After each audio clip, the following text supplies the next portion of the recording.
It's the final PS Plus Extra and Premium update of 2025. And as always, more games are coming to your collection, while others are sneaking out the back door while you're not looking. Tuesday, December 16th is the day everything comes or goes, unless stated otherwise. Please do me a favour and drop a like to support this series. I'm Adam. Hello there. Let's do this. The headliner of the month is Assassin's Creed Mirage on the PS4 and the PS5. An important note to make on this one: if you missed the old days of Assassin's Creed before they became massive sprawling open world action RPGs that demand 50 plus hours of dedication, then Mirage is for you, with a 15-hour story to play through in moderately sized open zones surrounded by desert. Stealth and parkour are back at the centre of the core mechanics at work here in 9th century Baghdad, alongside a much smaller arsenal of weapons to master. All in all, Mirage is more akin to the original Assassin's Creed games, and I think that's worth celebrating. But reviewers' opinions were split, ending up with a 76 out of 100 on average.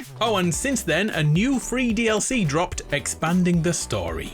Game 2 is Wolong Fallen Dynasty, or Dynasty if you prefer. Wolong follows the typical Souls-like formula and is a little more like Sekiro if you've played that. We play as a nameless warrior caught up in the Three Kingdoms saga of Chinese history. If Lu Bu rings a bell in your head, you're thinking about the right era. Combat is all about your spirit meter, which is both your stamina in a brawl and also your magic resources. This puts extra importance on perfect parries to get the best out of your defense and attack simultaneously. The first boss in the game teaches you this brutally, and it was so tough in 2023 that a patch was released to nerf him massively. Yet he is still the main gatekeeper of learning to master your timing and to understand how to spot openings in your foe's stances. Reviewers say this is an 8 out of 10 great game, with a campaign lasting 25 hours, and I personally got the plat in 46 hours.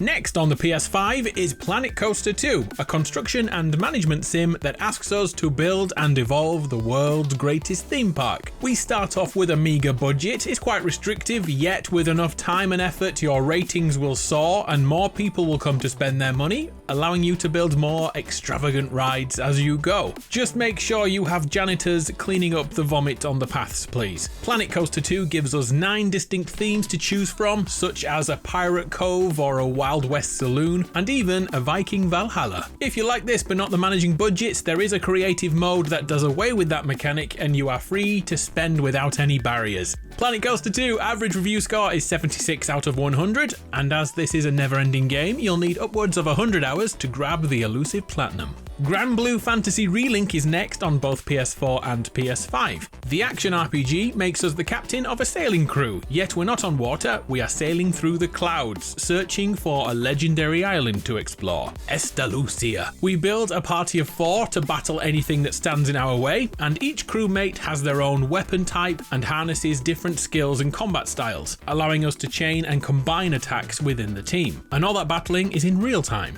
We can play alone with our own team, or online with 4 real players working together. Average review score for Granblue Fantasy Relink is 8 out of 10, so it's another great game on PS Plus. If you've ever been intrigued by Cat Quest, it's now on Extra. Cat Quest 3 is the 2.5D open world pirate themed animal adventure. The swashbuckling theme is perfectly summed up by the minions we face. They're rats. They're pirates. Genius pun work. Cat Quest 3 is the most family-friendly game on this list, which isn't either made for kids or adults exclusively. A totally light-hearted romp hunting down treasure. Cat Quest 3 is another 8 out of 10 game with an 8-hour campaign and about 13-ish needed for a completion run. And now, ladies and gents, we've got some huge games to talk about. You're going to be so happy. Let me show you not 1, but 2 Paw Patrol games. Wow!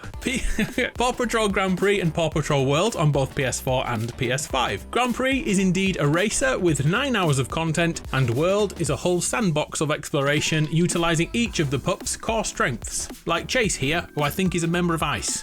Or is that Everest? A game already in your catalogue is Skate Story, a skateboarding game in which we play as a demon made out of glass and pain. Our mission is to skate to the moon to eat it, because our boss is the devil. Yeah, it's weird to say the least. This story is about 6 to 7 hours in length and features letter collecting, speed racing and boss battles, which are won by building up a trick combo meter and smashing it into the ground near the bad guy. Reviews for the PS5 version are 8 out of 10, making this officially great. And it's out right now. No waiting on this one. Oh, and the estimation on the Platinum Trophy is 60 hours of your time. And speaking of great games, in case you missed it, Red Dead Redemption is in your library already, both on the PS4 and the new PS5 versions of the iconic open world western. Red Dead tasks John Marston with tracking down his old gang, which hits a bit harder if you've played Red Dead Redemption 2 lately. This version of the game includes the Undead Nightmare DLC and has an average review score of 97%, making this an absolute masterpiece. Expect to spend 20 hours on your first playthrough and 50 are needed for the Platinum.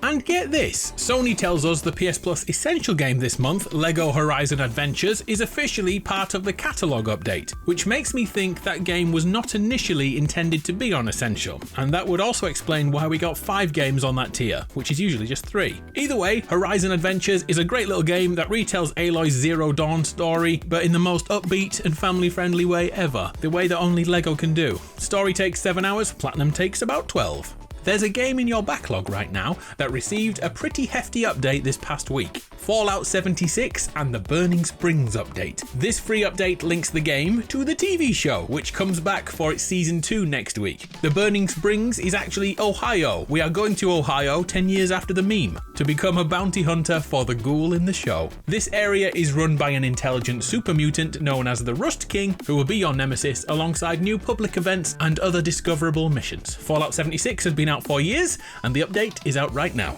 Alas, it's time to say goodbye to a bunch of games leaving your collection on December 16th. 11 in total. Battlefield 2042 walks away from the fight, as does the definitive version of GTA 3. VR games are leaving the service yet again, with Arcade Paradise and Star Wars Tales from the Galaxy's Edge. Sonic Frontiers ends the Blue Blurred stint on the catalogue, and the amazingly well-written Forspoken plays parkouring into the distance. Other games going are Firefighting Simulator The Squad, Surviving Mars, River City Melee, and a game I never knew we had here, 1111 Memories Retold. And finally, Star Trek Bridge Crew warps into obscurity, which also means its PSVR version leaves as well. If you'd like to finish these games before they are locked away, you have until the morning of December 16th. Okie dokie, over to the PS Plus Premium offerings and the continuation of just one title being added for classic gamers. Which sucks, but if memory serves me right, the game will make up for that. Soulcalibur III, the much-loved fighting franchise. This series prides itself on controlling the area beneath our feet, as a ring out can occur anytime, ending the round. And unlike many other fighters, weapons are welcome here. Soulcalibur III includes new modes for the series, such as Tales of Souls, which is an interactive story-driven mode, and it had a character creator which was revolutionary at the time. Reviews back then came out at 86 out of 100, making it an absolute banger. I wonder if it aged well.